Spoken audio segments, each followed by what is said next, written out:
সেই বাড়িটা কোথায়? এই যে বাড়ি, ওখান থেকে রাসূল সাল্লাল্লাহু আলাইহি ওয়াসাল্লাম এই পথ দিয়ে মসজিদে রাসূলে নামাজ পড়তে আসতেন। মসজিদে রাসূলে আসতেন, তখন তার মসজিদে রাসূল ছিলেন না, তিনি জাস্ট এখানে নামাজ পড়তে আসতেন। খুবই গুরুত্বপূর্ণ একটা বিষয়, রাসূল সাল্লাল্লাহু আলাইহি ওয়াসাল্লাম বলেছেন, সল্লু কামা রাআইতুমুনি উসাল্লি, ও আমার সাহাবারা নামাজ পড়ো যেমনি ভাবে আমি রাসূল নামাজ পড়ি। তো রাসূল সাল্লাল্লাহু আলাইহি ওয়াসাল্লাম নামাজ শিক্ষা দিচ্ছেন সাহাবীদেরকে। এমত অবস্থায় আবু জাহেল পাথর মারার জন্য আসছে।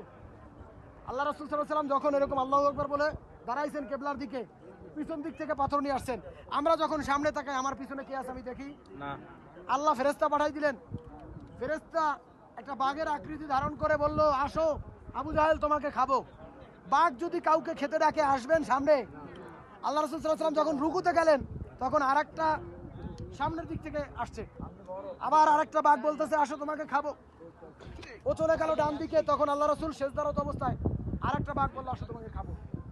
দ্বিতীয় সেজদায় বাম দিকে গেছে আরেকটা বাঘ, যখন চারদিক থেকে পারলো না, দূরে গিয়ে পাথর মারলো। আল্লাহ রাসূল তখন তাশাহুদরত অবস্থায় কপাল বরাবর পড়ে কপাল ফেটে রক্ত ঝরলো। আল্লাহ রাসূল বাসায় গেলেন। আমির হামজা পশু শিকারে গিয়েছিল, এসে বলল,